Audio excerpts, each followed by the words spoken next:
இதுல 7ஆம் யூனிட் நாங்க ஏற்கனவே வீடியோஸ் அப்லோட் பண்ணிட்டோம். சேதன ரசாயனத்தின் அடிப்படை எண்ணக்கருக்கள்.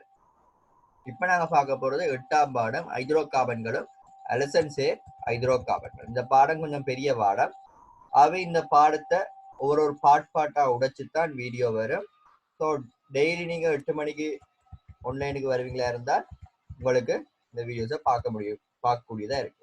அது மட்டும் இல்லாமல் நோட்டிஃபிகேஷன் உங்களுக்கு வர வேணுமா இருந்தால் சைட்ல இருக்க பெல் ஐக்கோனையும் நீங்க கிளிக் பண்ணீங்கன்னா உங்களுக்கான நோட்டிஃபிகேஷன், நாங்கள் வீடியோ போஸ்ட் பண்ணோடனே உங்களுக்கான நோட்டிஃபிகேஷன் வரக்கூடியதா இருக்கு.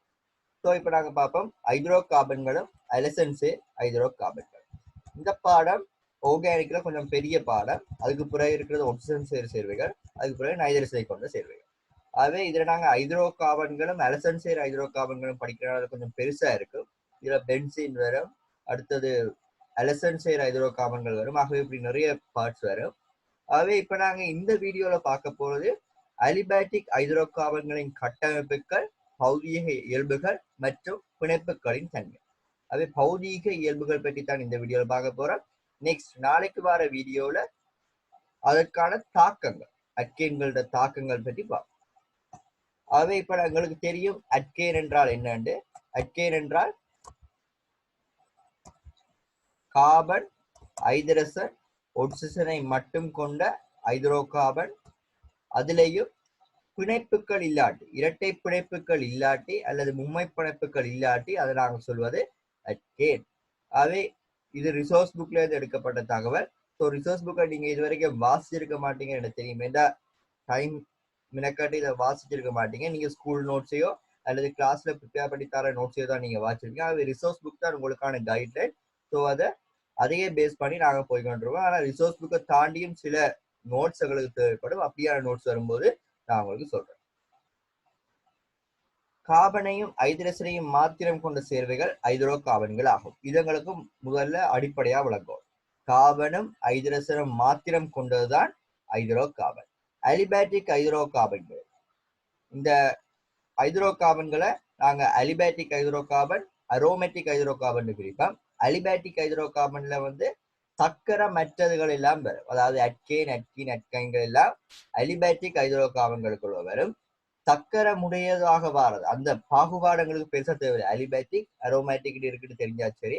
ஸோ அலிபாட்டிக்னு சொல்லப்படுறது வந்து அட்கேன், அட்கீன், அட்கைங்கிற என பாகுபடுத்தலாம் என நான் முதலே கலந்துரையாடணும். 7வது யூனிட்ல நாங்க ஏற்கனவே பார்த்துட்டோம். கார்பன் ஹைட்ரஜனுக்கு மேலதிகமாக ஒன்று அல்லது ஒன்றுக்கு மேற்பட்ட அலசன் அணுக்களை கொண்ட சேர்வைகள் அலசன் சேர் ஹைட்ரோ கார்பன்கள் எனப்படும். ஸோ ஒரு அலசனாக இருந்த அலசன் தான் குளோரைட்டாக இருக்கலாம், புளோரைட்டாக இருக்கலாம், புரோமைட்டாக இருக்கலாம், அல்லது ஐரைட்டாக இருக்கலாம்.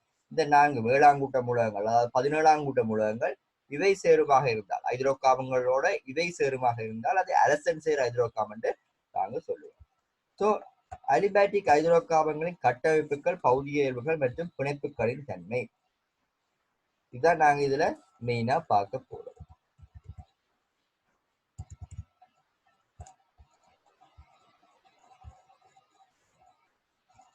அல்கேன் ஹைட்ரோ கார்பன்கள் நிரம்பிய ஹைட்ரோ கார்பன்கள் ஆகும். ஹைட்ரோ கார்பன்ல வந்து நிரம்பிய ஹைட்ரோ கார்பன், நிரம்பாத ஹைட்ரோ கார்பன் இருக்கு.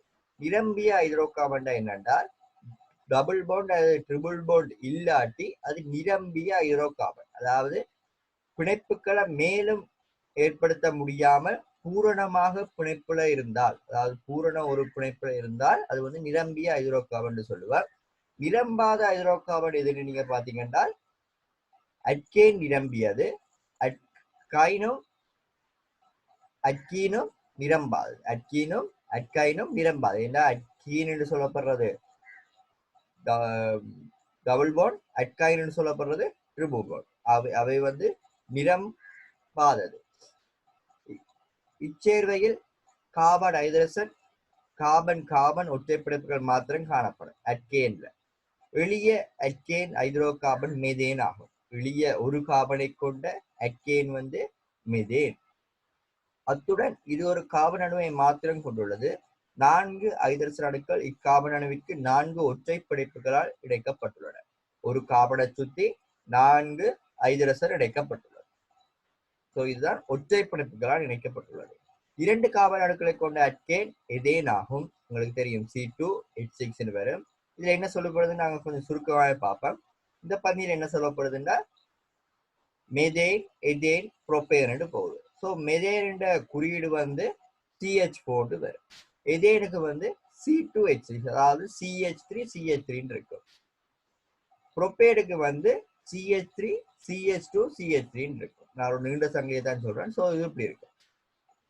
அப்ப மெதேன் எதேன் புரோப்பேன் இதுகளுக்கு எப்படி வருது? இதுல ஒவ்வொரு சூத்திரத்துக்கும் அடுத்தடுத்து போகும்போது எதேனின் சூத்திரமானது மெதேனிலிருந்து CH2 ஆல் வித்தியாசப்படுவதை கவனிக்க கூடியதாக இருக்கிறது. ஒன்றிலிருந்து இன்னொன்றுக்கு போகும்போது CH2 ஆல வித்தியாசப்படும். ஒரு கட்டமைப்பிலிருந்து அடுத்த கார்பன் படிக்கு ஏறும்போது எங்களுக்கு வந்து CH2 ஆல் வித்தியாசப்படும். புரோப்பேனின் சூத்திரமும் எதேனின் சூத்திரத்திலிருந்து CH2 all வித்தியாசப்படுகிறது. இச்சேர்வையின் தொடரில் அடுத்த இரு உறுப்புகள் மூலக்கூற்று சூத்திரம் CH2 ஆல் வித்தியாசப்படுகின்றதால் அவ்வாறான சேர்வைகளின் தொடர் அமைப்பொத்த தொடர் எனப்படும். ஸோ அட்கேனாக இருக்கலாம், அக்கீனாக இருக்கலாம். இங்க நாங்க பார்க்கிற எல்லாமே அமைப்பொத்த தொடராகத்தான் இருக்கும். அமைப்பொத்த தொடரானது ஒரே ரசாயன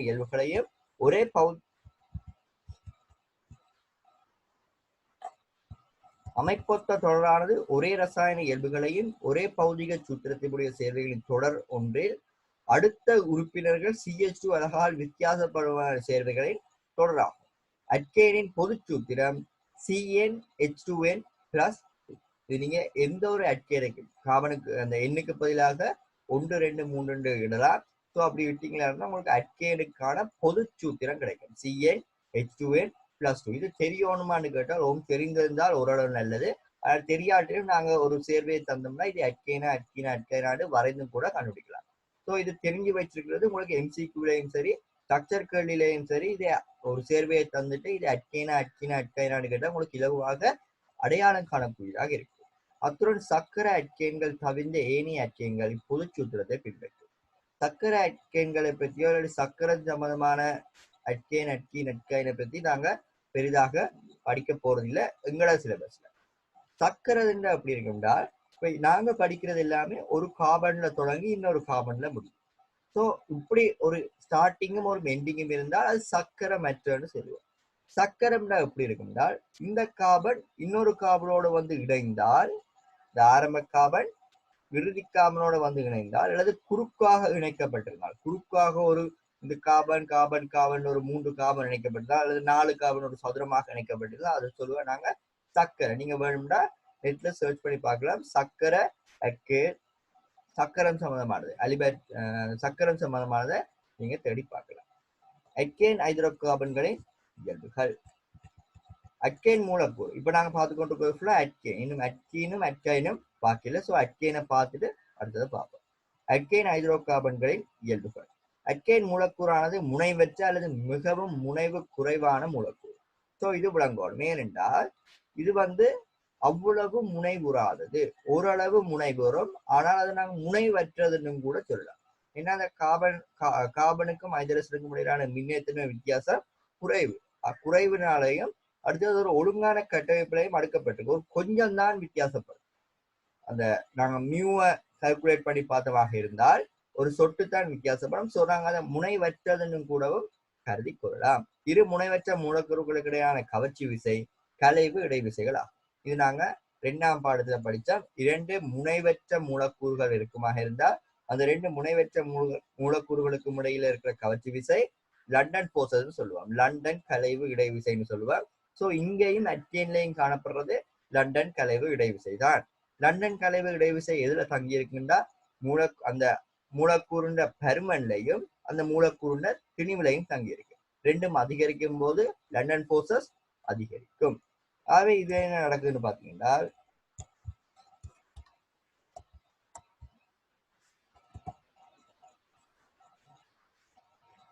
இதுல பாருங்க. இதுல வந்து CH4 இருந்து அடுத்தடுத்த அட்கேன்களை தந்திருக்கு. Methane, ethane, propane, butane, pentane, octane, heptane, octane, nonane, decane போகும். இந்த முதல் 10க்குமான கொதிநிலை வரிசைகள் உங்களுக்கு தந்திருக்கு. கொதிநிலையை பார்க்கும்போது தெரியும் கொதிநிலை வந்து அதிகரிச்சு கொண்டு போகுது. ஏன் அதிகரிக்குன்னா லண்டன் போர்சஸ் அதிகரிக்குது. லண்டன் போர்சஸ் அதிகரிக்கும் போது கொதிநிலை அதிகரிக்கிறது. கொதிநிலையை நீங்க பாத்தீங்கன்னா உங்களுக்கு தெரியும் முதல் 4 வாயுக்களாக இருக்கும். முதல் 4 அறை வெப்பநிலையில வாயுக்களாக இருக்கும். அடுத்த C5ல இருந்து C17 வரைக்கும் பொதுவாக ஒரு நியூட்டன் சங்கிலியா இருந்தால் C5ல இருந்து C17 வரைக்கும் திரவமாகவும் C17க்கு மேற்பட்டதெல்லாம் திண்மமாகவும் காணப்படும். அவே இது நார்மலா எங்களுக்கு அட்கைனா இருந்தாலும் சரி, அட்கீனா இருந்தாலும் சரி, அட்கைனாக இருந்தாலும் சரி, இப்படி ஒரு பொதுவான இதை கொள்ளலாம். ஆரம்பத்தில் இருக்கிறது வாயுக்கள், பிறகு திண்மங்கள், பிறகு திரவங்கள், பிறகு திண்மங்கள் போகும். ஏன்னா லண்டன் போர்சஸ் அதிகரிக்கிறது. இது ஒரு நியூட்ரல் சங்கிலி, ஒரு நேரிய சங்கிலிக்கு இது தரப்பட்டிருக்கு. இனி நாங்க பார்க்க போறோம் ஒரு குறுக்கு சங்கிலி இணைக்கப்பட்டிருந்தால் என்ன நடக்கும். குறுக்கு சங்கிலின்னு சொல்லப்படுறது இதுல பென்டேனை தந்திருக்கு. பென்ட் என்றால் 5 கார்பன்களை கொண்டிருந்தால் அது பென். ஸோ பென்டேன்ல 5 கார்பன் நியூட்ரல் சங்கிலியாக இருந்தால் நார்மல் பென்டேன் என்று சொல்லுவோம். அந்த கொதிநிலை 36 பாய்சின்னு தரப்பட்டிருக்கு. 2-மெதாயில் பியூட்டேன் இதுலயும் 5 கார்பன் இருக்கு, ஆனால் கிளை கொண்டிருக்கு. 4 கார்பன் பிரதான சங்கிலியில இருக்கு, 2வது கார்பன்ல மெதாயில் கூட்டம் இருந்திருக்கு. 2-மெதாயில் பியூட்டேனை பார்ப்போம். இப்படி இணைந்திருக்கும் போது இதுல பருமன்ல பெரிய வித்தியாசம் இல்லை. ஏன் 4 கார்பன் 5 கார்பன் தான் இதுலயும் இருக்கு, ஹைட்ரஜனும் அதே ஹைட்ரஜன் கார்பன் தான் இருக்கும். ஆனால் இதுல ஒரு கிளை வந்த காரணத்தினால் நியூட்ரல் சங்கிலியை விடவும் இந்த கிளை கொண்ட இதுக்கு மேற்பரப்பு குறைவடைகிறது. நியூட்ரல் சங்கிலிக்கு மேற்பரப்பு கூட, அதுல கிளை வைக்கும் போது மேற்பரப்பு குறையும். அவை மேற்பரப்பு குறையும் போது லண்டன் போர்சஸ் குறைதனால அதன் கொதிநிலை ஒரு குறைவு ஏற்படுகிறது. அதே மாதிரி நீங்க 2,2 டைமெথাইல் புரோபேனை பார்க்கலாம். இதுலயும் 5 கார்பன் இருக்கு, ஆனா 2வது கார்பன்ல பிரதான சங்கிலியில 3 கார்பன் இருக்கு புரோபேன்னால. ஆனா 2வது கார்பன்ல 2 மெதைல் கூட்டம் பிரதீடாக இணைக்கப்பட்டு 2 இது கிளை கூட்டமாக இணைக்கப்பட்டிருக்கிறது. அவை நடுவில் ஒரு கார்பனையும் சைட்ல சுத்தி CH3 வரும் சைட்ல. ஸோ இதுவும் அதே மூலக்கூட்டு சூத்திரம் தான் உடையது. ஆனால் கிளைக்கப்படுவது அதிகரிக்கப்படுவது, அதாவது கிளைகள் அதிகரிக்கப்படுவதன் காரணமாக கொதிநிலை குறைகிறது. காரணம் லண்டன் விசை. ஸோ இப்போ நாங்க அட்கேன் ஹைட்ரோ கார்பன்களின் கட்டமைப்பு பார்ப்போம். இதுவரைக்கும் நாங்க பார்த்தது பௌதிக இயல்பு, இனி நாங்க பார்க்க போறது கட்டமைப்பு. இப்ப கட்டமைப்பு பார்க்கும்போது இதுல நிறைய விளக்கங்கள் தந்திருக்கு. ஸோ ரிசோர்ஸ் புக்கை நீங்க வாட்சிங்ல இருந்தா உங்களுக்கு விளங்கும். இதுல என்ன விளக்கம் தரப்பட்டிருக்குன்றால் அட்கேன் CH4 அமையும், அதாவது sp3 கலப்போபிட்டலை கொண்டு அமையும். இதுல கலப்போபிட்டல் இருக்கும் என்பதற்கான ஆதாரங்கள் தரப்பட்டிருக்கு. ஏனென்றால் இது சில பரிசோதனைகளை முன்னெடுத்து இப்ப கலப்போபிட்டல் இல்லையாக இருந்தால் இந்த 4 இந்த ஹைட்ரஜனையும் இல்லோ இந்த ஹைட்ரஜன்கள நீளம், கார்பனுக்கும் ஹைட்ரஜனுக்கும் இடையிலான அந்த பிணைப்பு நீளம் வித்தியாசப்படும். கலப்போபிட்டல் ஒன்று இல்லையாக இருந்தால் அந்த பிணைப்பு நீளங்கள் வித்தியாசப்படும். எங்களுக்கு தெரியும் எஸ் ஆர்பிட்டல் கோள வடிவமானது, பி ஆர்பிட்டல் டம்பல் வடிவமானது. ஸோ அந்த ஒரு எஸ் ஆர்பிட்டல் ஒரு ஹைட்ரஜனோட எஸ் ஆர்பிட்டல் ஒரு ஹைட்ரஜன் எஸ் ஆர்பிட்டலோடு சேரும்போது வர பிணைப்பு நீளமும், கார்பன் பி ஆர்பிட்டலும் ஹைட்ரஜன் எஸ் ஆர்பிட்டலும் சேரும்போது அது கொஞ்சம் நீளம் கூடவாக இருக்கும். ஏன்னா பி ஆர்பிட்டல் கொஞ்சம் டம்பல் வடிவமாகும். ஸோ அந்த டம்பல் வடிவம் காரணமாக அந்த பிணைப்பு நீளம் கொஞ்சம் வித்தியாசப்படும். ஆனா இப்படி வித்தியாசப்படாதனால இதுல என்ன இருக்கு, ஒரு கலப்பு ஒபிட்டல் கலப்பாக்கம் ஒன்று நடந்திருக்குன்னு ஒரு முடிவுக்கு வராங்க. இந்த முடிவு எல்லாம் நாங்க 2ஆம் பாடத்திலேயே படிக்கிறது. கலப்பாக்கம் நடப்பெற வேண்டும் என்பதுல நாங்க படிச்சிருக்கோம். ஸோ இது பற்றிய நிறைய விளக்கம் உங்களுக்கு தேவையில்லைன்னு நினைக்கிறேன். ஏன்னா இதை பத்தி நீங்க எல்லாம் படிச்சிருப்பீங்க. கலப்பு எப்படி நடக்குதுன்னு பார்த்தோம்னா 2Sல இருக்கிற அந்த தனிச்சோடி இலத்திரங்கள், சோடி சேர்த்த இலத்திரங்கள் அருட்டப்படும். 2Sல இருந்து அந்த 2Pல இருக்கிற Z-க்கு அருட்டப்படும். முதலாவது சொல்லுவோம் X, அடுத்தது Y, அடுத்தது Z நாங்கள் பேரிட்டால் இந்த 2Sல இருக்கிற PZ ஆர்பிட்டல்களுக்கு அருட்டப்பட்டு S ஆர்பிட்டல்ல ஒரு இலத்திரன், P ஆர்பிட்டல்ல வெற்று ஆர்பிட்டல் இல்லாமல் அனைத்தும் நிரப்பப்படும். ஆகவே கலப்பாக்கம் நடைபெற்று sp3 கலப்பு ஆர்பிட்டல் ஒரு ஆர்பிட்டல் ஒன்று வருது. ஸோ இது உங்களுக்கு விளங்கி இருக்கும். அடுத்தது இதுல எப்படி ஒரு கலப்பாக்கம் நடக்கிறதுனால இது ஒரு திட்டமான நான்முகி வடிவத்தை பெறும். இந்த நான்முகி வடிவத்தை பெறுறதால ஒவ்வொரு பொண்டுக்கும் இடைப்பட்ட கோணம் 109 பாகை 30 கலையாக இருக்கும், அல்லது 109.5 பாகையாக காணப்படும். இந்த கோணங்கள் ஓரளவு உங்களுக்கு தெரிய வரும். அடுத்தது 10 இப்ப sp3 கலப்போபிட்டல்ல இருக்கிற அந்த இது வந்து சேரும்போது எப்படி சேரும் என்றால் கலப்பாக்கமடைந்த sp3 கலப்போபிட்டல்கள் இரண்டும் சேரும். இதுல சேர்ந்து இருக்கிறது வந்து கலப்பாக்கம் அடைந்த ஓபிட்டல். ஸோ இதுல இப்படி பிணைப்பில் இடும்போது இந்த பிணைப்புல என்ன காணப்படுது? sp3 இந்த கார்பன்ல இருக்கிற sp3 கலப்போபிட்டலும் மற்ற கார்பன்ல இருக்க sp3 கலப்போபிட்டலும் இணைந்துதான் இந்த பிணைப்பை ஏற்படுத்தி உள்ளது. ஓகே, அடுத்தது நாங்க பார்க்க போறது அட்கீன். இதுவரைக்கும் பார்த்தது அட்கேன், இனி பார்க்கறது அட்கீன். அட்கீன் சொன்னா டபுள் பாண்ட். இப்ப பார்த்தா அதே ஸ்டெப்ல தான் நீ பார்க்க போறோம். ஸோ நான் கொஞ்சம் ஸ்பீடா சொல்லிக்கொண்டு போறேன். இதுண்ட பொதுச்சூத்திரம் வந்து CnH2n என்று வரும். இதுண்ட பொதுச்சூத்திரம் CnH2n. அட்கீனுக்கு வந்து CnH2n, அட்கைன் ட்ரிபிள் பாண்டுக்கு வந்து CnH2n -2 வரும். உங்களுக்கு வேணுமாக இருந்தால் வீடியோவை போஸ்ட் பண்ணிட்டோ இல்லாட்டி இந்த புக்கை டவுன்லோட் பண்ணி நீங்க ரீட் பண்ணி பார்க்கலாம். இதுல தெளிவாக விளக்கம் தரப்பட்டிருக்கு. உங்களுக்கு டவுட் இருந்தா கமெண்ட் பாக்ஸ்ல லீவ் பண்ணுங்க. அந்த டவுட்டை நான் என்னால் முடிஞ்ச அளவுக்கு நிவர்த்தி செய்கிறேன். ஸோ இதுலயும் அதே மாதிரி தான் நிறையா. இதுல என்ன நடக்குதுன்னா அந்த பிணைப்பு நீளம் வித்தியாசப்படும். பிணைப்பு நீளத்தை பத்தி எங்களுக்கு தெரியும். பிணைப்பு நீளம், பிணைப்பு சக்தி, இதெல்லாம் நாங்க முதலே பார்த்தது. கார்பன் கார்பன் சிங்கிள் பாண்டை விட டபுள் பாண்டின் பிணைப்பு சக்தி அதிகம், ஆனால் பிணைப்பு நீளம் குறைவு. டபுள் பாண்டா வரும்போது அந்த பிணைப்பு நீளம் குறையும், பிணைப்பு சக்தி அதிகரிக்கும். பிணைப்பு சக்தின்னு சொல்லப்படுறது அந்த டபுள் பாண்டை உடைக்கிறதுக்கு நாங்கள் கொடுக்க வேண்டிய சக்தி, அதாவது டபுள் பாண்ட் கொண்டுள்ள சக்தின்னு சொல்லலாம், அல்லது நாங்கள் உடைக்க கொடுக்க வேண்டிய சக்தின்னு சொல்லலாம். ஆகவே பிணைப்பு சக்தி வந்து அதிகமாக இருக்கு. சிங்கிள் பாண்டை விட டபுள் பாண்டுக்கு அதிகம், டபுள் பாண்டை விட ட்ரிபிள் பாண்டுக்கு கிடைக்கும். பிணைப்பு நீளம்னு சொல்லப்படுறது அந்த ரெண்டு மூலக்கூறுகளுக்கு, ரெண்டு அணுக்களுக்கு இடையிலான அந்த தூரமும் குறைவடையும். டபுள் பாண்டு சிங்கிள் பாண்ட் இப்படி இருக்குன்னா டபுள் பாண்ட் கொஞ்சம் கிட்ட வர, ட்ரிபிள் பாண்ட் இன்னும் கிட்ட வந்து பிணைப்பு நீளம் குறைவாக காணப்படும். ஸோ இதுதான் இதுல சொல்லப்பட்டிருக்கு.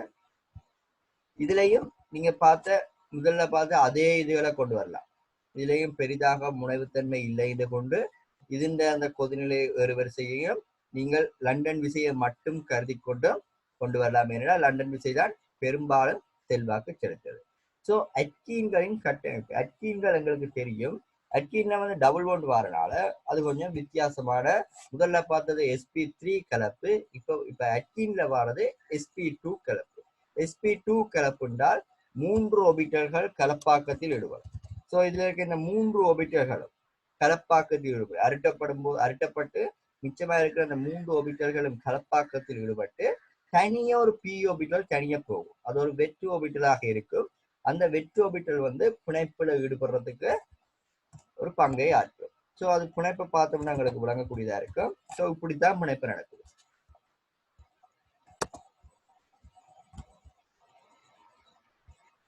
ஸோ இதுல பாருங்க,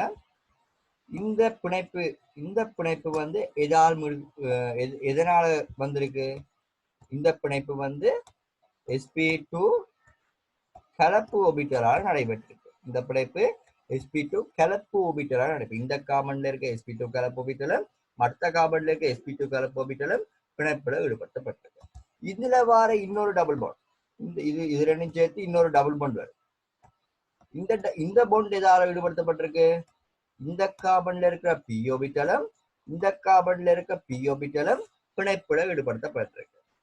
முதலாவது பிணைப்பு வந்து ஜிக்வா பிணைப்பாகவும், நான் கூறிய இரண்டாவது பிணைப்பு வந்து பை பிணைப்பாகவே இருக்கும். ஜிக்மா பிணைப்புன்னு சொல்லப்படுறது வந்து நேர்கோட்டு மேற்பொருந்தும். இப்படி மேற்பொருந்தமாக இருந்தால் அதுக்கு பேர் நேர்கோட்டு மேற்பொருந்துக.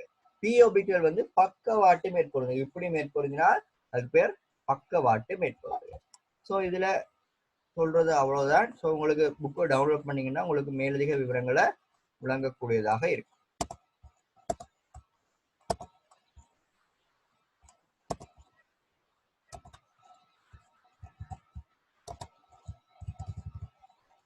ஸோ இது வந்து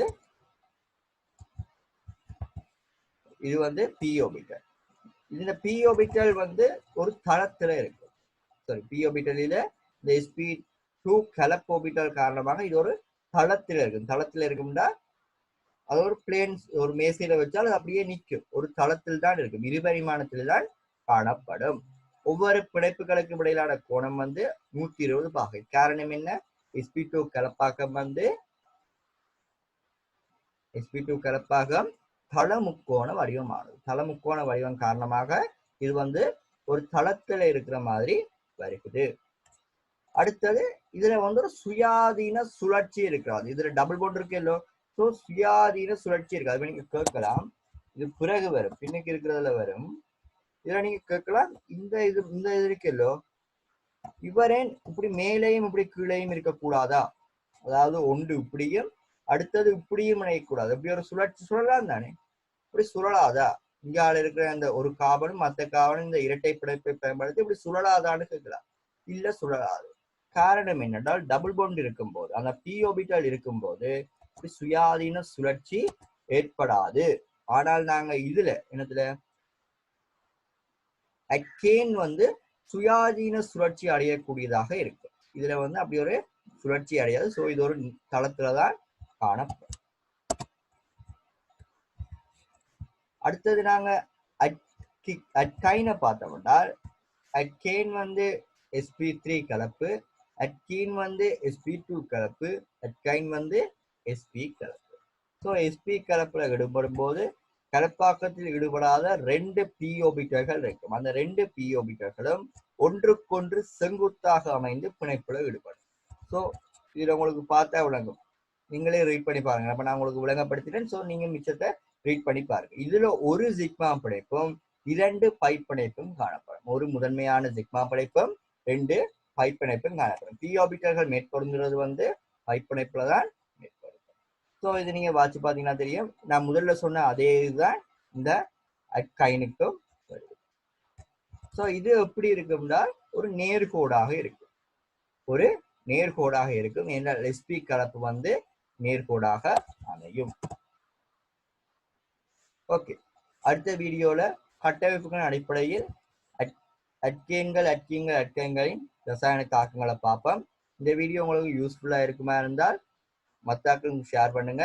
ஷேர் பண்றது மட்டும் இல்லாம சேனலை சப்ஸ்கிரைப் பண்ணி பெல் ஐக்கானையும் கிளிக் பண்ணி வைப்பதன் மூலமாக நான் டெய்லி 8 o'clock உங்களுக்கான வீடியோஸ் அப்லோட் பண்ணுவேன். ஸோ அப்படி அப்லோட் பண்ணும்போது உங்களுக்கான நோட்டிஃபிகேஷன் உங்களுக்கு சரியா வரக்கூடியதா இருக்கும். வீடியோஸை பார்த்து படிக்கக்கூடியதாக இருக்கும்.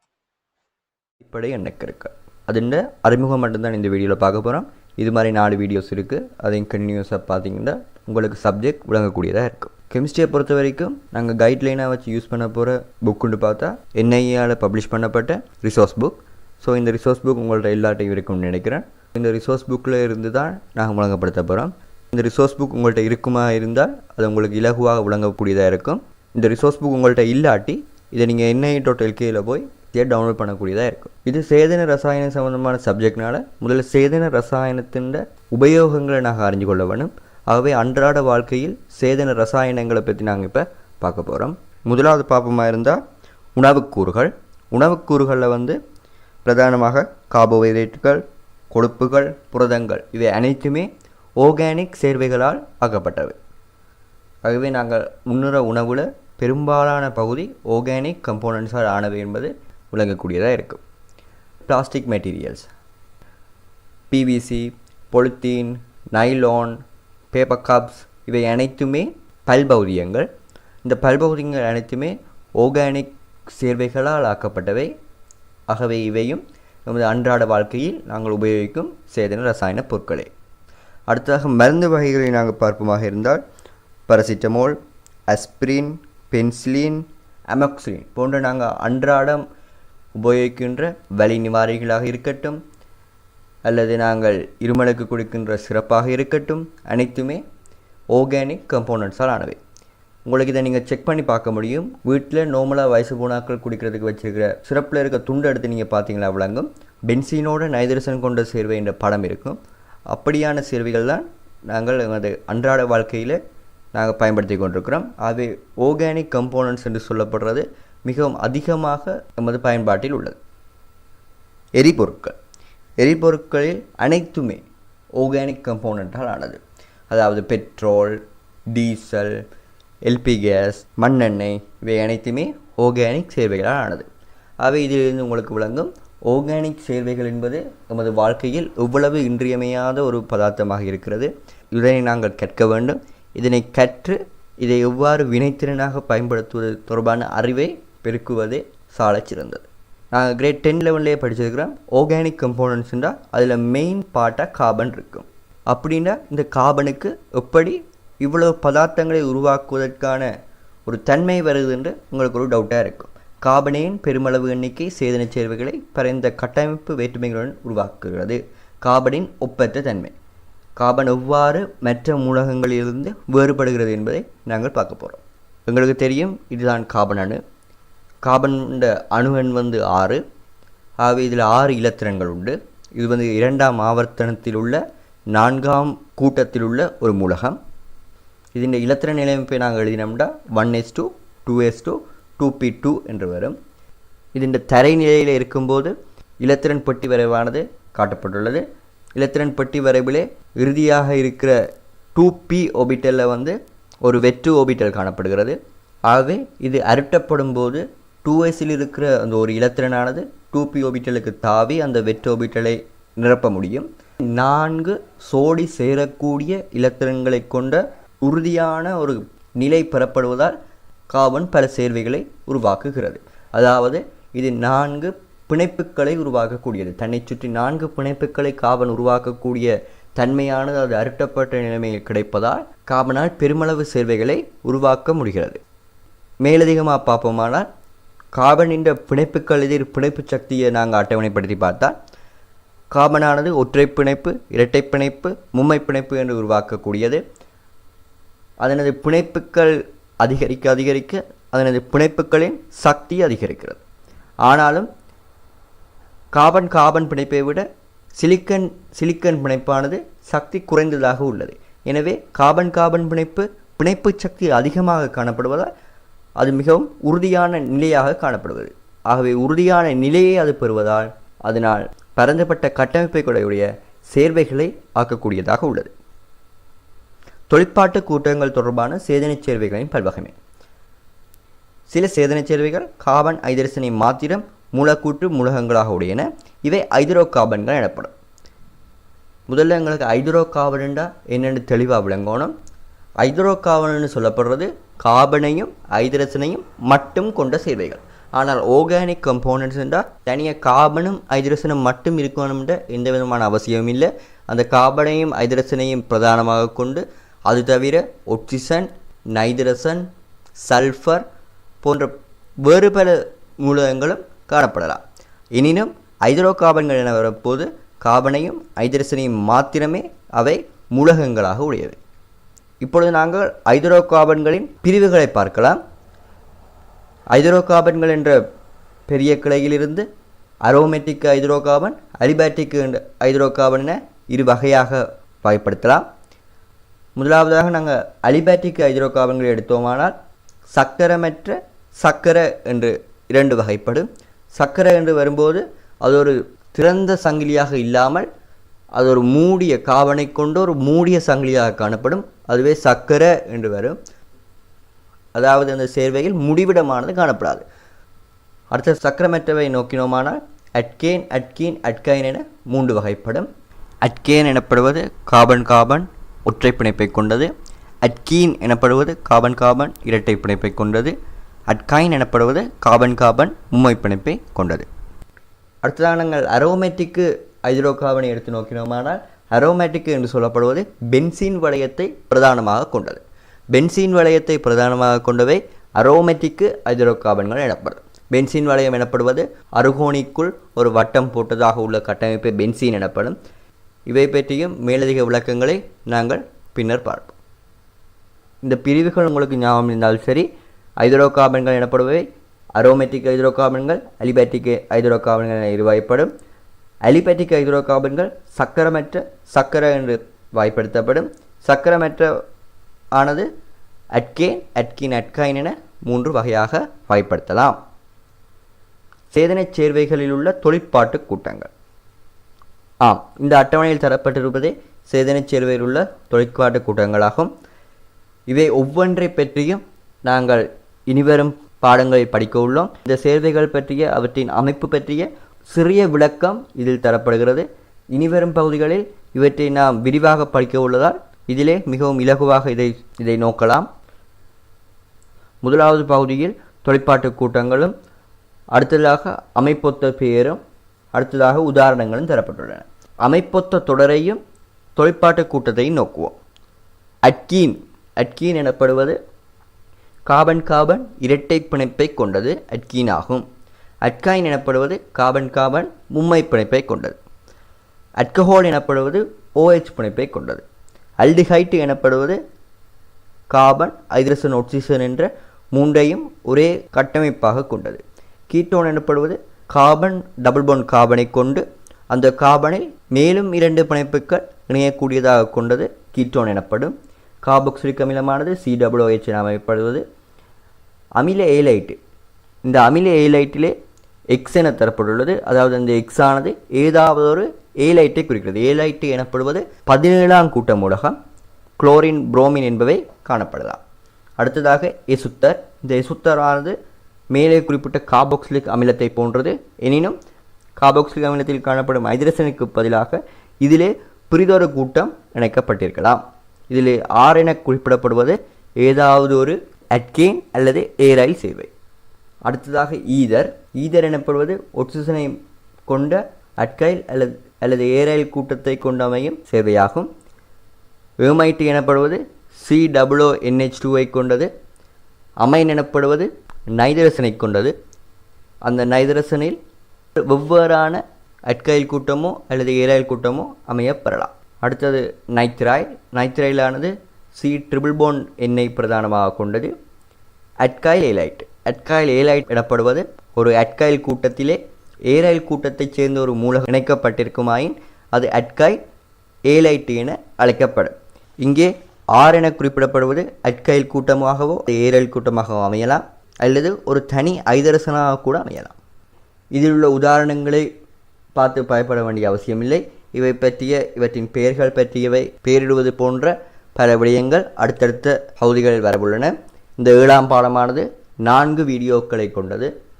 இந்த 4 வீடியோக்களையும் முழுமையாக பார்ப்பதன் மூலமாக செகண்ட் வீடியோ, அதாவது பெயரீடுகள ஃபர்ஸ்ட் வீடியோ, நீங்கள் யூனிட் 7 ஃபர்ஸ்ட் வீடியோ பார்க்கலைன்னா அதோட லிங்க் டிஸ்கிரிப்ஷனில் இருக்குது. அதை பார்த்துட்டு இந்த வீடியோவை பாருங்கள். சேதனச் சேர்வைகளின் IUPAC பெயரிடு. நாங்கள் இதுவரைக்கும் கற்றதின் அடிப்படையில் சேதனச் சேர்வைகள் எவ்வளவு பரந்த அளவில் காணப்படுது என்பதை நாங்கள் அறிஞ்சிருக்கிறோம்.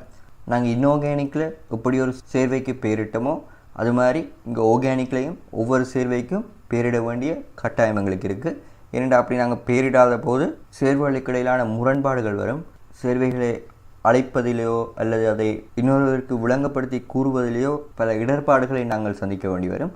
அவை அதுக்காக உருவாக்கப்பட்டது தான் இந்த பெயரிடுகள். பெயரிட்டுக்கான நியமமான வடிவமாக நாங்கள் IUPAC பெயரிடை கருதுகிறோம். இப்பொழுது பிரதமத்திலுள்ள சேதனச் சேர்வைகளின் முறைமையான பெயரிட்டுக்குரிய ஒரு தொகுதி விதிகள் பல சர்வதேச மாநாடுகள் மூலம் பெறப்பட்டன. இவை தூய பிரயோக ரசாயன சர்வதேச சங்கத்தின் விதிகள் என அறியப்படுகின்றன, IUPAC விதிகள். எனவே இப்பெயரிட்டு முறை IUPAC பெயரிட்டு முறை என அழைக்கப்படுகிறது. இந்த IUPAC பெயரிடு என்ற விரிவாக்கம் international union of pure and applied chemistry rules. IUPAC ரூலின் படி தான் நாங்கள் பெயரிடு படிக்க போகிறோம். பெயரிடு எழுதுறதுக்கு முன்னாடி அந்த சேர்வையில் உள்ள கார்பன் அணுவிற்கு ஏற்ற மாதிரி அந்த சேர்வையில் உள்ள கார்பன் அணுவுக்கு எவ்வாறு பெயர் கொடுக்கறதுன்னு நாங்கள் பார்க்க போகிறோம். ஒரு கார்பன் அணு இருந்தால் மெத், 2 இருந்தால் எத், 3 இருந்தால் prop, but, pent, hex, hept, oct, non, டெக்குன்னு போகும். உங்களுக்கு இதில் முதல் 6 கார்பன் அணுன்ற பெயர் தெரிஞ்சால் காணும். அதாவது மெத்திலிருந்து ஹெக்ஸ் வரைக்கும் தெரிந்தால் போதும். அட்கெயின் ஹைட்ரோ கார்பன், இதில் காணப்படுகின்ற CH4 தான் மிகவும் எளிய ஹைட்ரோ கார்பன் ஆகும். ஒரு கார்பனையும் 4 ஹைட்ரஜனையும் கொண்டு காணப்படுகிறது. ஒரு கார்பன் இருப்பதால் மெத், இது ஒரு அட்கெயினால் கடைசி லெட்டர் ANE, மெத் ப்ளஸ் ஏன் மிதேன் என இதற்கு பெயரிடுவோம். இதில் 2 கார்பன் காணப்படுகிறது. ஆகவே ஏத். இதில் இரட்டை பிணைப்புகளோ மும்மை பிணைப்புகளோ காணப்படாததால் இது ஒரு அட்கெயின். ஆகவே எத் ப்ளஸ் ஏன் எதேன். இது ஒரு அட்கெயினாகவும் 3 கார்பன் அணுக்களையும் கொண்டு காணப்படுவதால் இது புரோபேன் என பெயரிடப்படும். முதல் 6 கார்பனுக்குமான நீண்ட கார்பன் சங்கிலியை உடைய கட்டமைப்புகளுக்கான பெயர்கள் தரப்பட்டுள்ளன. Methane, ethane, propane, butane, pentane, hexane. அடுத்ததாக அல்கைல் கூட்டங்களின் சில உதாரணங்கள். ஐதரோ கார்பன்களிலிருந்து ஒரு ஐதரசனை அகற்றினால் வருவது அல்கைல் கூட்டம். இந்த அல்கைல் கூட்டமானது ஏதாவது ஒரு இடத்தில் போய் இணைவதற்கு ஆயத்தமாக காணப்படும். மிதேனிலிருந்து வரும் அல்கைல் கூட்டமானது மிதைன் எனப்படும். 2 கார்பன்களை கொண்டது எதாயில், 3 கார்பன்களை கொண்டது புரோபைல். கிளை கொண்ட அல்கைல் கூட்டங்களின் பெயரிடு. நீண்ட கார்பன் சங்கிலியை கொண்ட அல்கைல் கூட்டத்திற்கு நாம் இதுவரை பெயரிட்டோம். இனி அதில் ஒரு கிளை உண்டானால் அதற்கு எவ்வாறு பெயரிடுவது என அவதானிப்போம். முதலாவது அந்த சேர்வையில் உள்ள நீண்ட கார்பன் சங்கிலியை இனங்காண வேண்டும். அந்த நீண்ட கார்பன் சங்கிலி கிடையாகவோ அல்லது கிடையாக சென்று வளைந்தோ செல்லலாம். அதில் எந்த விதமான பிரச்சனையும் இல்லை. ஆனால் ஒரே தொடராக உள்ள நீண்ட சங்கிலியாக காணப்பட வேண்டும். ஆகவே இங்கே தெரிவு செய்யப்பட்டுள்ளது கிடையாக உள்ள 5 கார்பன் உள்ள நீண்ட கார்பன் சங்கிலி. இந்த கார்பன் சங்கிலிக்கு நாம் இலக்கமிட வேண்டும். இலக்கமிடும் போது நீண்ட கார்பன் சங்கிலியிலே பிரதியீட்டு கூட்டம் இணைந்திருக்கும் கார்பனுக்கு குறைந்த இலக்கம் கிடைக்குமாறு நாம் இலக்கமிட வேண்டும். வலமிருந்து இடமாக இலக்கமிட்டால் சரியாக அமையும். வலமிருந்து இடமாக இலக்கமிடும் போது பிரதியீட்டு கூட்டம் இணைந்த கார்பனுக்கு இலக்கம் 2, மாறியிடும்போது இலக்கம் 4 கிடைக்கிறது. ஆகவே முதலாவது முறை சரியானது. இதன்படி பெயரிடுவோமானால் முதலாவதாக பிரதியீட்டு கூட்டங்களை பெயரிட வேண்டும். இதில் மிதைல் கூட்டம் பிரதியீடாக இணைக்கப்பட்டுள்ளது. அவை அதன் இலக்கத்தை குறிப்பிட்டு ஒரு சிறு கோடு இட்டு மிதைல் என எழுதப்படும். இங்கே ஒரு இலக்கத்தையும் ஒரு ஆங்கில எழுத்தையும் வேறுபடுத்துவதற்கு சிறு கோடு பயன்படுத்தப்படும். இலக்கத்தையும் இன்னொரு இலக்கத்தையும் வேறுபடுத்துவதற்கு ஒரு காட்புள்ளி அதாவது கமா பயன்படுத்தப்படும். 2-மெதைல் 5 கார்பன் உள்ளதால் பென்ட், அல்கேன் ஆனதால் ஏன். ஆகவே 2-மெதைல் பென்டேன். உதாரணம் 2. இதில் முதலாவதாக நாங்கள் நீண்ட கார்பன் சங்கிலியை தெரிவு செய்ய வேண்டும். கிடையாக தெரிவு செய்வோமானால் அதில் 5 கார்பன் அணுக்கள் காணப்படுகிறது.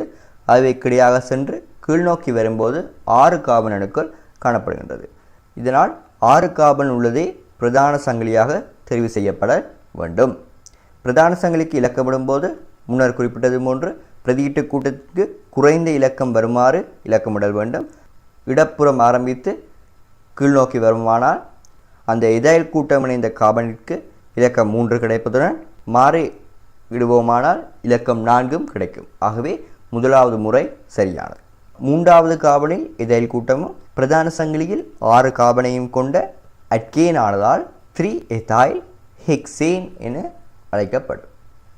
உதாரணம் 3. இதில் 2 வெவ்வேறான அல்கைல் பிரதியீடுகள் தரப்பட்டுள்ளன. இதுவரை நாம் கற்றலின் அடிப்படையில் இதற்கு பெயரிடுவோமாக இருந்தால் 2 வெவ்வேறான முறைகளில் எம்மால் பெயரிட முடியும். 2-மெதைல் 4-எதைல் ஹெக்சேன் எனவும் பெயரிட முடியும். 4-எதைல் 2-மெதைல் ஹெக்சேன் எனவும் பெயரிட முடியும்.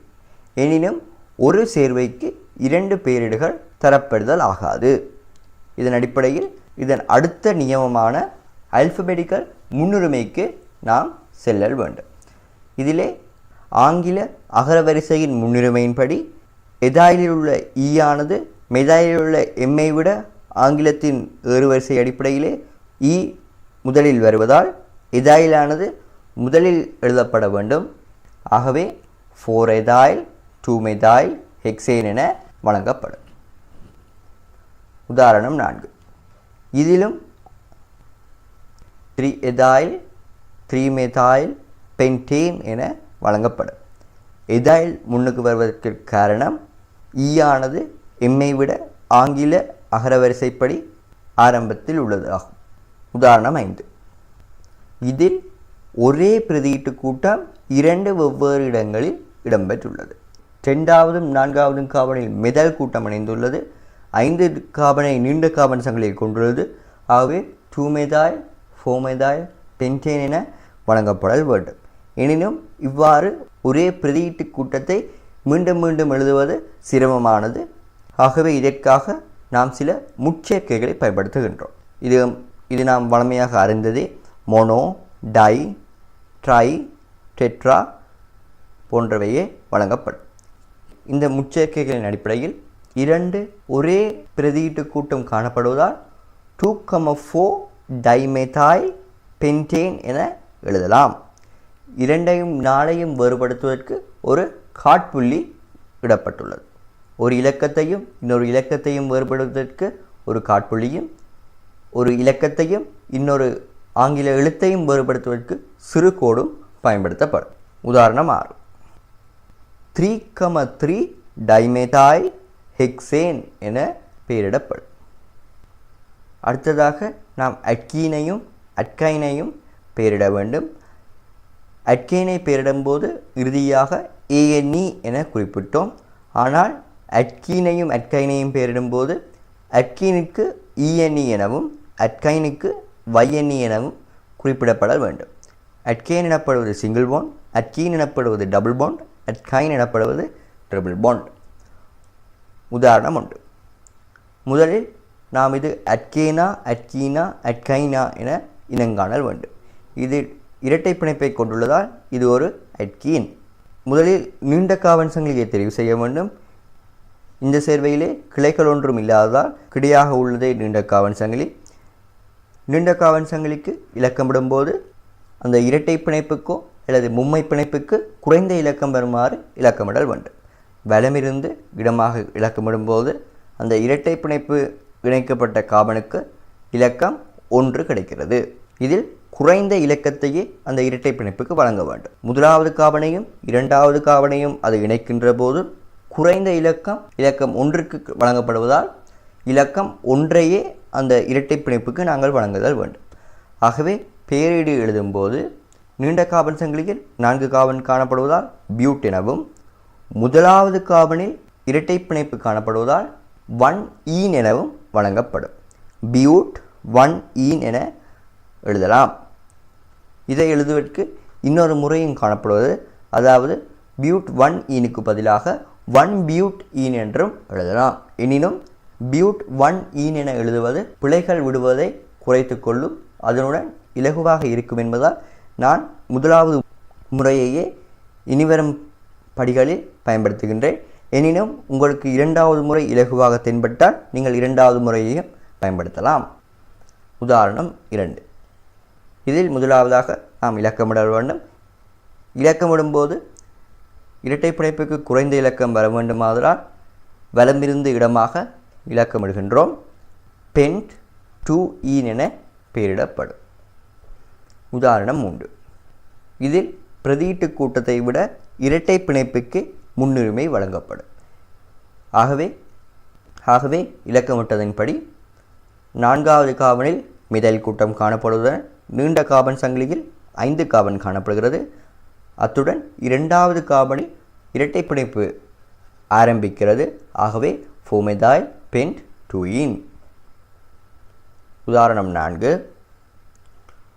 3,5 டைமெথাইல் ஹெக்ஸ் 2ஈன். உதாரணம் 5.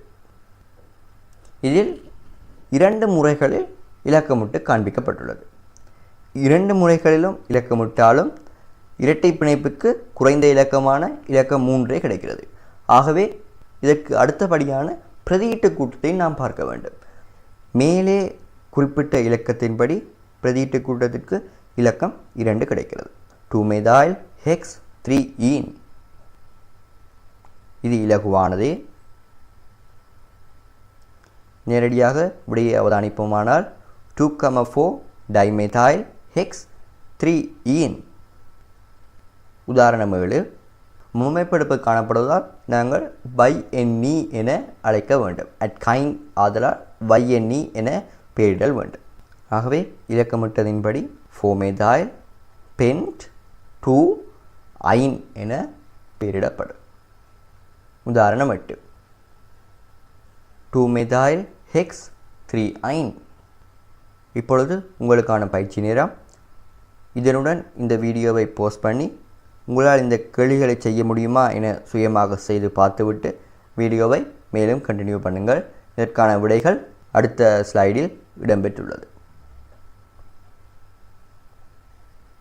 விடைகளிலோ அல்லது நான் கூறும் கருத்துக்களிலோ ஏதாவது முரண்பாடுகள் காணப்படுமாயின் அவற்றை கமெண்டில் கூறுங்கள். இயலுமானவரை அவற்றை தவிர்க்கவே முயற்சித்துள்ளோம். எனினும் எம்மை மீறிய பிழைகள் காணப்படுமாயின் அவற்றை கூறுவதால் பிறர் அதனை விளங்கிக் கொள்ளவும் நாமும் எம்மை அதை திருத்திக் கொள்ளவும் பயனாக அமையும். ஹைட்ரோ கார்பன்கள் தவிர்ந்த சேவைகளின் IUPAC பேரிடு. இதுவரை நாம் ஹைட்ரோ கார்பன்களான அட்கேன், அட்கீன், அட்கைன்களின் பேரிடு பார்த்தோம். இனி ஹைட்ரோ கார்பன்கள் தவிர்ந்த சேவைகளின் IUPAC பேரிட்டை பார்ப்போம். சில தொழிற்பாட்டு கூட்டங்களின் வகுப்பு பெயர்கள். நாம் இதுவரை அட்கேனுக்கு AN எனவும் அட்கீனுக்கு EN எனவும் அட்கைனுக்கு YN எனவும் பெயரிட்டோம். தொழிற்பாட்டு கூட்டங்களின் அடிப்படையில் வகுப்பு பெயர்களை அவதானிப்போம். அல்கஹோலுக்கு OLE எனவும் ஆல்டிஹைடுக்கு AL எனவும் கீட்டோனுக்கு ONE எனவும் கார்பாக்சிலிக் அசிட்டுக்கு ஒயிக் அசிட் எனவும் பெயரிடப்படும். IUPAC பெயரிட்டு இடைவெளிகள் விடுவது முறையல்ல. எனினும் சில வகுப்பு பெயர்களுக்கு இடைவெளி வரப்படும். இங்கு ஒயிக் அசிட் என்பது 2 வெவ்வேறான சொற்களாக எழுதப்பட வேண்டும். அல்கஹோல் ஒரு ஹைட்ராக்சைல் கூட்டம் ஒரு அல்கஹோல் கூட்டத்திற்கு இணைக்கப்பட்டதை கொண்ட சேர்வைகள் அல்கஹோல்களாகும். இங்கு OH பிணைப்பை தொடர்ந்து ஓவிலே ஒரு அல்கைல் கூட்டம் இணைக்கப்பட்டிருக்கும். சில வழமையான பெயர்கள் தரப்பட்டுள்ளன. வழமையான பெயர்களையும் நாம் அறிந்திருத்தல் வேண்டும். ஏனென்றால் ஆய்வுகூட பயன்பாட்டுகளுக்கும் நாம் வழமையாக உபயோகிக்கும் பயன்பாட்டிலும் நாம் இந்த பெயர்களை இன்னமும் பயன்படுத்துகின்றோம். ஆகவே இவையும் நமக்கு ஓரளவு தெரிந்திருத்தல் வேண்டும். அதில் முதலாவது பெயரிடாக மெதைல் அல்கஹோல் காணப்படுகிறது. அல்கஹோலிலே மெதைல் கூட்டம் இணைக்கப்பட்டிருப்பதால் அது மெதைல் அல்கஹோல் எனப்படுகிறது. உதாரணம் உண்டு.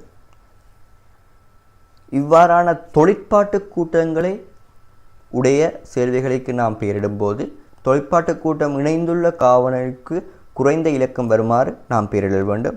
ஆகவே வலமிருந்து இடமாக பெயரிட்டால் அல்கஹோல் கூட்டம் இணைந்திருக்கும் காவலுக்கு இலக்கம் 1 கிடைக்கிறது. ஆகவே நீண்ட கார்பன் சங்கிலியில் 4 கார்பன் காணப்படுவதால் பியூட், இரட்டை பிணைப்போ மும்மை பிணைப்போ காணப்படாததால் இது ஒரு அட்கேன். முதலாவது கார்பனில் அல்கஹோல் காணப்படுகிறது. ஆகவே பியூட் அண்ட் 1-ol என பெயரிடப்படும். உதாரணம் 2. இதற்கு நாமே இலக்கமிட வேண்டும். இலக்கமிடும்போது அந்த அல்கஹோல் கூட்டம் இணைக்கப்பட்ட கார்பனுக்கு குறைந்த இலக்கம் கிடைக்க வேண்டுமாதலால் வலமிருந்து இடமாக இலக்கமிடும்போது மேற்படை கார்பனுக்கு இலக்கம் 2 கிடைக்கும். ஆகவே பென்டன் 2-ol என பெயரிடப்படும். உதாரணம் 3. இதிலே இரட்டை பிணைப்பு தரப்பட்டுள்ளது. இரட்டை பிணைப்பும் தொழிற்பாட்டு கூட்டமும் காணப்படும் போது நாம் முதலாவதாக தொழிற்பாட்டு கூட்டத்திற்கு முன்னுரிமை வழங்குதல் வேண்டும். ஆகவே வலமிருந்து இடமாக இலக்கமிடப்பட்டுள்ளது. பென்ட் 3-ene-2-ol என பெயரிடப்படும். உதாரணம் 4. இதன் பெயரிடு 2-ethyl pentane 1-ol என அமையப்பெறும். இதில் 2 மெதைல் கூட்டங்கள் இணைக்கப்பட்டுள்ளது. ஆகவே 2வது கார்பனிலும் 4வது கார்பனிலும் மெதைல் கூட்டம் இணைக்கப்பட்டு நீண்ட கார்பன் சங்கிலியில் 5 கார்பன் காணப்படுவதால் 2,4 டைமெதைல் பென்டன் 1-ol என அழைக்கப்படும். இந்த சேர்வையின் பெயரிடானது 2,4 டைமெதைல் பென்டன் 2-ol என வழங்கப்படும். 3வது கார்பனில் இரட்டை பிணைப்பு காணப்படுவதால் 3-ethyl பியூட் 3-ene-2-ol என வழங்கப்படும். இங்கே சில உதாரணங்கள் தரப்பட்டுள்ளன. இந்த உதாரணங்களை செய்வதற்கு முயற்சிக்கவும். அடுத்த ஸ்லைடில் இதற்கான விடைகள் தரப்படும். ஆல்டிஹைடு ஒரு கார்பனைல் கூட்டத்திற்கு ஒரு ஹைட்ரஜன் அணு இணைக்கப்பட்டதை கொண்ட சேர்வைகள் ஆல்டிஹைடுகள் எனப்படும். அடுத்ததாக கீட்டோன். ஆல்டிஹைடிலே ஒரு ஹைட்ரஜன் அணு காணப்படும். ஆனால் கீட்டோனிலே அந்த கார்பனில் அதாவது அந்த இரட்டை பிணைப்பு உள்ள கார்பனில் ஹைட்ரஜன் காணப்படாது. இரண்டுமே அல்கைல் கூட்டமாகவோ அல்லது ஏரைல் கூட்டமாகவோ காணப்பட்டால் அது கீட்டோன் என அழைக்கப்படும். ஆல்டிஹைட் அல்லது கீட்டோனுக்கு பெயரிடும்போது நாம் முதலில் பார்த்த அந்த அட்டவணையின்படி ஆல்டிஹைட் எனின் AL எனவும் கீட்டோன் எனின் ONE எனவும் பெயரிடல் வேண்டும். முதலில் இது ஒரு ஆல்டிஹைட்டா கீட்டோனா என இனம் காண வேண்டும். இது ஒரு ஆல்டிஹைட். ஆல்டிஹைட்டானது தொழிற்பாட்டு கூட்டமாக வரும்போது எப்போதுமே அது முதலாவது கார்பனிலே தொழிற்பாட்டு கூட்டமாக ஆரம்பிக்கும். ஆகவே இங்கே வலமிருந்து இடமாக இலக்கமிடப்பட வேண்டும். இலக்கமிட்டு பெயரிடும்போது பியூட்டன் 1L என பெயரிடு வருகிறது. எனினும் எப்போதுமே முதலாவது கார்பனிலேயே அல்டிஹைட் தொழிற்பாட்டு கூட்டமாக அமைவதால் அந்த இலக்கம் 1ஐ இட வேண்டிய அவசியமில்லை. ஆகவே பியூட்டன் L என பெயரிடல் வேண்டும். நீங்கள் சில சமயம் கேட்கலாம், பியூட்டன் 1L என எழுதப்படுதல் பிழையா என்று. ஆம், அது பிழையானது. நியமமாக அந்த இலக்கம் 1 இடப்படுதல் ஆகாது. உதாரணம் 2. இது ஒரு கீட்டோன். காரணம், அந்த இரட்டை பிணைப்புள்ள கார்பனில் இந்த ஒரு ஐதரசனும் காணப்படவில்லை. 2வது கார்பனில் கீட்டோன் காணப்படுகிறது. ஆகவே பென்டன் 2-on.